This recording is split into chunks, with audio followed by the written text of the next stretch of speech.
Single একজন হিন্দু মা বোন বা আদিবাসী মা বোন যদি কেউ দেখাতে পারে যে এখানকার অত্যাচারিত হয়ে কারোর কাছে গিয়ে বসে আছে, আমি আজকে কথা দিচ্ছি এখান থেকে রাজনীতি ছেড়ে চলে যাবো। সেই মেয়েগুলোকে নিয়ে এসে দেখাবো পদত্যাগ পত্র লিখে রাখতে বলুন। তাহলে সত্যি কি শওকত মোল্লা সাহেব তিনি রাজনীতি ছেড়ে দেবেন? কেননা তিনি বারবার বলেন যে রাজনীতি ছেড়ে দেবো। কিছুদিন আগে বলেছিলেন পীরজাদা নওশাদ সিদ্দিকী সাহেব তিনি যদি 2026 সালে যদি ভাঙড় বিধানসভায় যদি জয়ী হতে পারে তাহলে আমি রাজনীতি ছেড়ে দেবো। কিন্তু আমরা পিছনে চলে যাই, আজ থেকে 5 বছর আগে 2021 সালে তিনি বলেছিলেন আইএসএফ যদি একটা এমএলএ হতে পারে, একটা বার করতে পারে, তাহলে আমি রাজনীতি ছেড়ে দেবো তিনি বলেছিলেন। কিন্তু আবারও তোহা সিদ্দিকীর পাল্টা তিনি আবারও চ্যালেঞ্জ ছুড়লেন তোহা সিদ্দিকীকে। তিনি বললেন এমএলএ শওকত মোল্লা আবারও তিনি তোহা সিদ্দিকীকে চ্যালেঞ্জ ছুড়লেন, যদি ক্যানিং পূর্ব বিধানসভার মধ্য থেকে যদি কোনো দলিত, কোনো আদিবাসী, কোনো হিন্দু মা যদি তোহা সিদ্দিকীর কাছে গিয়ে যদি এই রকম কথা বলে আসে যে আমাদের উপরে অত্যাচার হচ্ছে, এই রকম কথা যদি তোহা সিদ্দিকী সাহেবের কাছে গিয়ে যদি বলে থাকে, তাহলে আমি রাজনীতি ছেড়ে দেবো। তার আগে আমি আপনাদের সম্মুখে তোহা সিদ্দিক ভার্সেস এমএলএ শওকত মোল্লার ভিডিওটা আগে দেখাবো, শুনে নিন।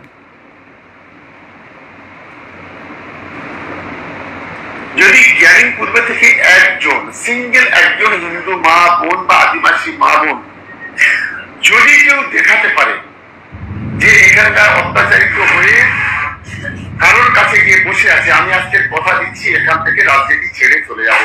এটা জানেন আমি সেই মেয়েগুলোকে নিয়ে এসে দেখাবো সরকারকে লিখে দিতে হবে।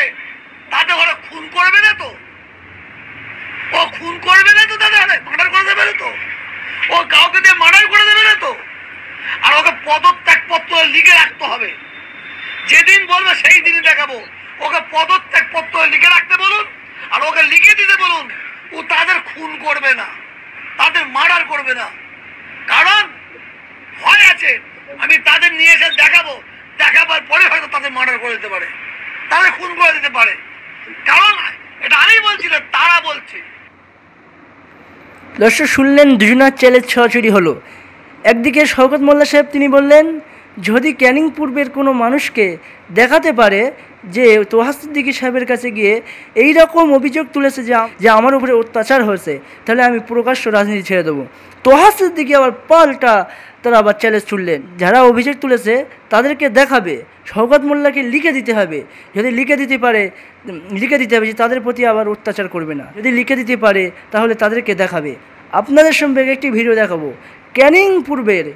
ক্যানিং পূর্বের বিধানসভায় একটি বৃদ্ধ মা তিনি একটি এমএলএ শওকত মোল্লার বিরুদ্ধে একটি অভিযোগ তুলেছেন। সেই অভিযোগটা আপনাদের ভিডিওর মাধ্যমে দেখাবো, দেখুন।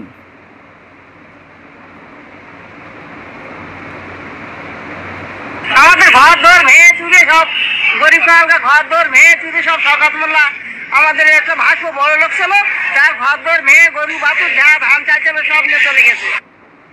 শুনলেন, ক্যানিং পূর্বের বিধানসভায় এক বৃদ্ধ মা তিনি শওকত মোল্লার বিরুদ্ধে অভিযোগ তুললেন যে আমাদের ঘর দোর ভেঙে চুরমার করে দিয়েছে।